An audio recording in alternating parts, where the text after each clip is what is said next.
Hi, my name is Glenn Hogan, and I am a chronic entrepreneur, and I live just outside of Boulder, Colorado.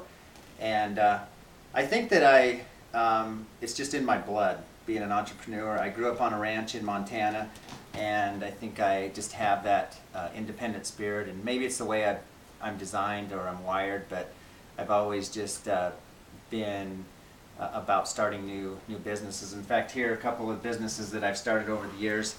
In 5010 Ranch, I ran a ranch for 10 years, and then I started a mortgage company and ran that, and then a few years ago I helped my wife start an art business, and I'll show you that here in a little bit. And currently I'm working on, I just started a new business called Dot Shot Basketball, and the idea I came up with about 5 years ago, and then in 2008 I patented it. And what it is it's a shooting sleeve that basketball players pull on their arm, and it gives them a visual reference of where their arm is during the shooting motion, and it helps them to align their arm properly, and then when they release the ball, that they release it with proper arc and not shooting flat. So I had actually patented in 2008, and then over the past few years I just went up and down on whether I should do it or not do it, and finally in April of 2008 I said I'm going to go to Houston, I'm going to launch this product at the Final Four. And a month before I went down there, I called up Rick Barry, the Hall of Famer, and I showed him the product, and he said, I love it, I want to put my name on it. And I was like, are you kidding me?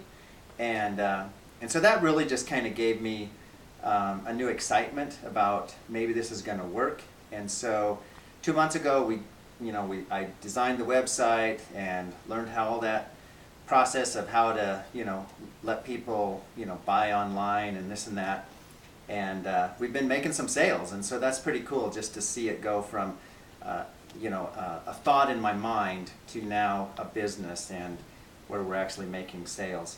And so a few of the struggles that I've had over the years, I think that things that I've learned, one is that you have to have faith, not fear. Whenever you start a business, and as an entrepreneur, you have to have faith. You have to believe in the product that you have or the company that you're starting. And if you're wavering, it's not going to work. Another one is has to do with capital, and you have to have enough capital to continue to make it, and not I think of it as like an airplane that's going down and down and down, and you're spending more money than you're bringing in, and you have to pull out before it hits and crashes into the ground. And so that's where I'm at with this business, is I've spent a lot more money than I've brought in, but finally we're actually making some sales, and hopefully we can pull out of that.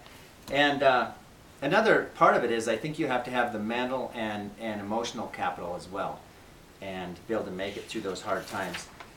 Next point is that you have to be a jack of all trades, and which means you have to, at the very beginning when you're starting a business, a lot of times you have to do all the different parts of a business. And in my case, I was the designer. I helped figure out the packaging and the website and the marketing, and then also the shipping.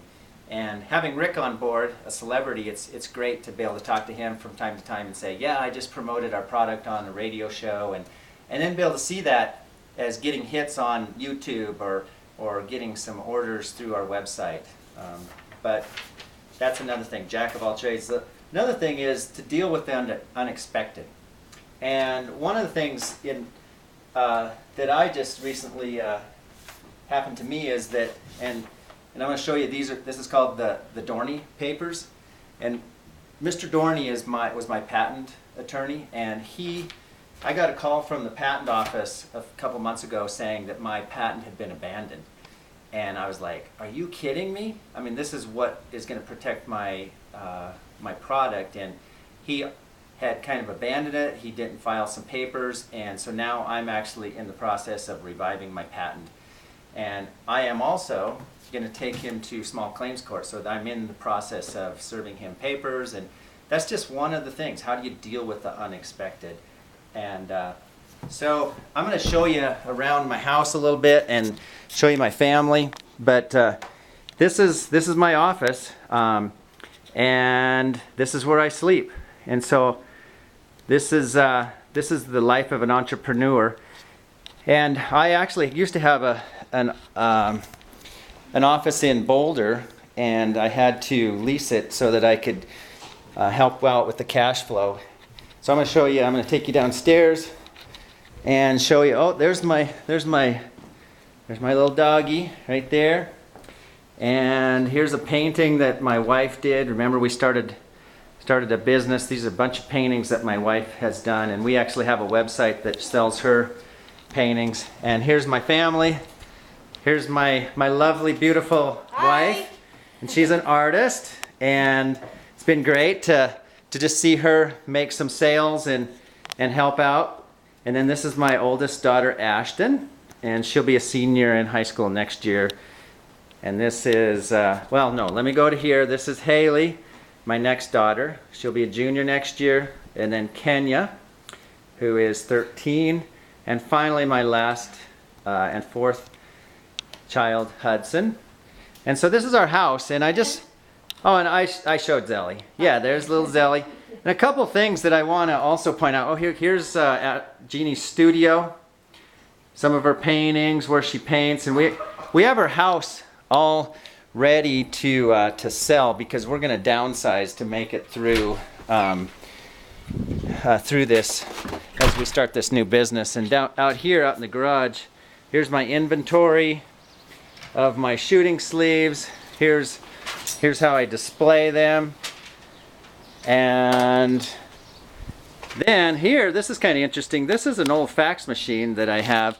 When I started America One Mortgage, that was an important piece of capital that I had to have that helped me with my business. And you know, now it's more about YouTube and just promoting it through video and website. So you know, you have to learn how to be an entrepreneur in today's environment. And there you can see we have our house up for sale, just to make some to downsize so that we can continue with the business. And this is our house that we will be selling. And so yeah, that's I would love to be able to share my story about being an entrepreneur with you, and help other people to get through those hard times and to learn from someone else who has done it. So anyway, that's a little bit about me, and hope you choose me to be on your show. Talk to you later. Bye.